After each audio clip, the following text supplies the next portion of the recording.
killed 5 Israeli soldiers and wounded several more. The IDF says its soldiers also battled militants who infiltrated Israel through one of Hamas's infamous tunnels, like this one.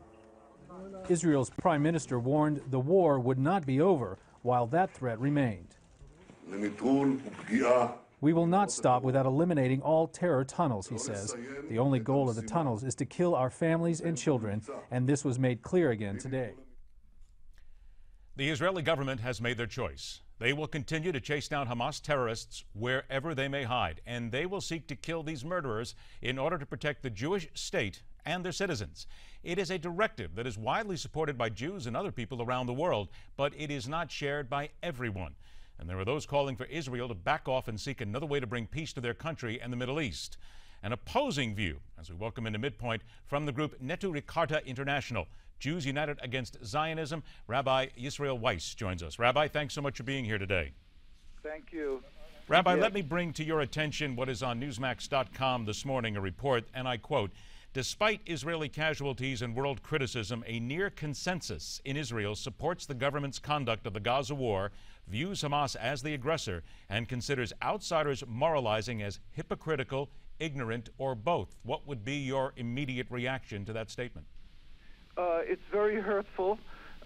With the help of the Almighty, pray she bestow upon me His truth, His wisdom, that I may convey His message. I could just state that worldwide, the Jews true to the Torah, true to the religion, stand in total opposition to this offensive against Gaza and in general to the whole occupation of Palestine. For over 66 years we're hurting. We have large communities here in New York. You have right across from Manhattan the largest concentration of religious Jews. There's not one Israeli flag. I can tell you that in Jerusalem somebody walked in, an Israeli officer, and he was shooed out of the synagogue with very insulting words. We do not stand for this. It's against our Torah to create a state. It's against our Torah to oppress the people and steal their lands. We have no right to it. Their claim to the occupation is in the name of the Torah, in the name of Judaism. Yet the Jewish law is clear and explicit that we are not to have a state. We are not to oppress the people. They are masquerading in our religion in the Star of David in the name Israel, and we are hurting. In fact, around the world, Jewish people true to the Torah have been demonstrating with the Palestinian, with the Muslim, and with the humanity around the world, from one end of the world to the other, in support, in solidarity, and in sympathy, and crying with the Palestinian people, the people of Gaza. We are crying to the world to hear our message. This is not a religious conflict. This is not an evil people that have to be oppressed. These are victims who are simply being, the people of Gaza are victims, and the root cause of all this bloodshed is the existence of this illegitimate government, the illegitimate state of Israel. That's the cause. Rabbi, if you would, let me hit on a couple of points you just talked about here. You said these are not evil people. However, the world sees Hamas and almost unilaterally condemns Hamas as terrorists. And Hamas has said over and over again, we want to kill the Jews. We want to drive them out of Israel. We will not recognize a Jewish state. So how can you say that these are not evil people? Well, I beg to differ with you. That is totally not true. It's been said by the leader of Hamas himself. Let me repeat that. Please. Let me repeat that. You say that Hamas says that they want to kill the Jews. Now, I personally, with a delegation of rabbis from around the world, went to Gaza a few times. We had press conferences where there was world press. Unfortunately, they don't report it in the world. And the prime minister there, and I just heard as this Mechania also. That was this Mechania, and Khalid Mashal, I heard, just said also he has nothing against the Jews. They are totally not in opposition to the Jewish people. I stress that is clear. They are in. If you read to me their statements from some old quotes when they unfortunately confused the concept of Judaism, Jews and Zionists, because the Zionists willfully created that confusion by using Jewish symbols. That could be, but the fact of the ground is, and the fact is, when you meet with them, they're clear in their distinction between the oppression, their occupation of them, and the Jewish people worldwide, even in Palestine or Judaism. Now, let me just state. Okay, very quickly here, because you're getting a lot in here. You've got a lot in here, please, very quickly. Right. No, yeah, but it's very important. I just want to state that we are not condoning violence, but they are not either condoning violence. They're pleading for their liberty, and that is what the root issue is here. Is not the root issue, though, that Israel is willing to let the Palestinian people stay in the Gaza Strip as long as Hamas and other factions are not lobbing missiles at them? Exactly what you said. They're allowing them to stay in their large prison complex called Gaza, as long as they're quiet and they in other words, we call this, as a great rabbi who passed away a few years ago, Rabbi Dum said, they want peace, but it's called a peaceful occupation. That is not peace. This is not what we are talking about. Now, again, we're not condoning violence, but we're saying there is only one way. Today it's missiles. By the last Intifada it was something else. By the one before there was something else. We're crying for the Jewish people whose blood is being spilled, and beside the Palestinian people, and the exacerbation of anti-Semitism around the world because of this existence of this occupation, and they're claiming they're going to stop the missiles now. They can't oppress 1.5 million people and more of the Palestinian people as a whole and expect that there will not be a reaction. But Hamas has said they will not coexist with an Israeli state. They have made that statement very clear.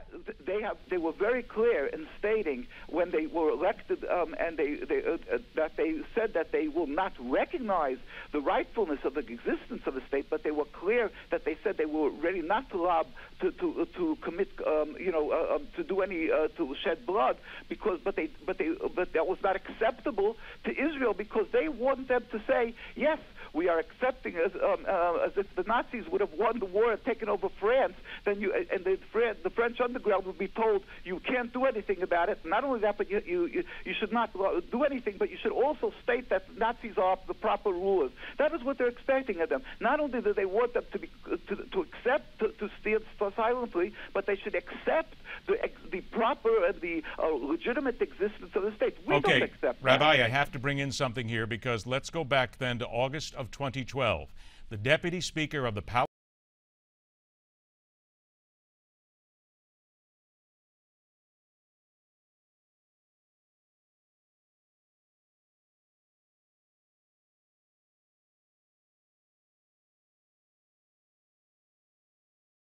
He said that destroy the Americans and their supporters. This is a Hamas official praying to their God that the Jews and the Americans are destroyed. So can you still say that Hamas itself does not want to find and does not want to kill the Jews and Americans as often as they can?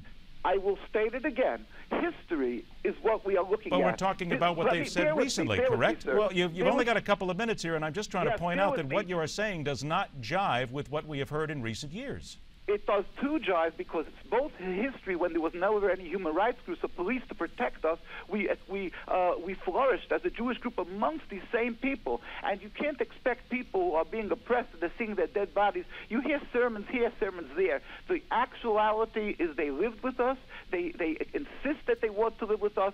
If you will meet with their leaders and with their people, and the fact is that there is an oppression of them, an illegitimate, wrongful oppression. The land was stolen illegitimately. Then you're not going whatsoever. You believe that no matter what Israel says, no matter what Benjamin Netanyahu says, anybody from Israel says, in your belief, they do not want peaceful coexistence with the Palestinians, they do not want them living in Gaza, and they are not willing to give them their own governing body in order to run Gaza, even though this is what they've said, that's what they want the Palestinians to do?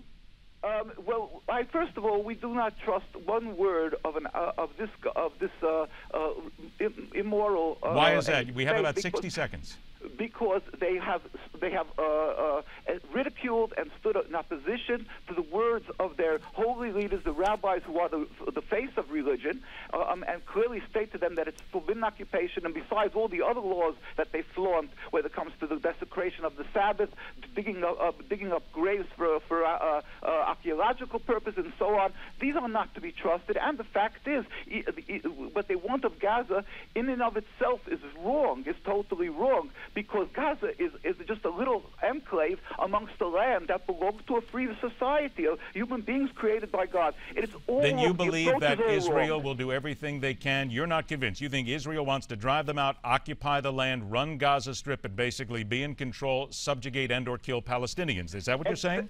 Exactly how, I don't know, but one thing I know, they are the impediment to peace and have been the impediment. We pray for their speedy and peaceful removal. They are the impediment to peace, and that is history shows that with their removal, we can live in peace. And I will say this much, unfortunately, we're almost out of time here, just a few seconds, but what you're saying is there seems to be a groundswell in your mind that Jews around the world are not in favor of what Israel is doing. However, I have to tell you, the facts, the numbers, the reports, everything we hear says otherwise.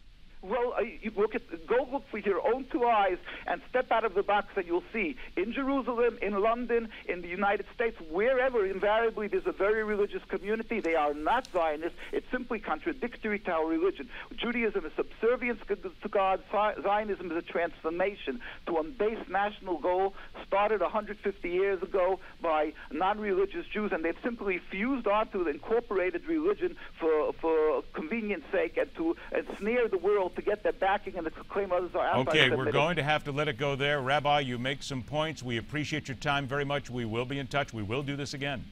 Thank you. Thank you very much.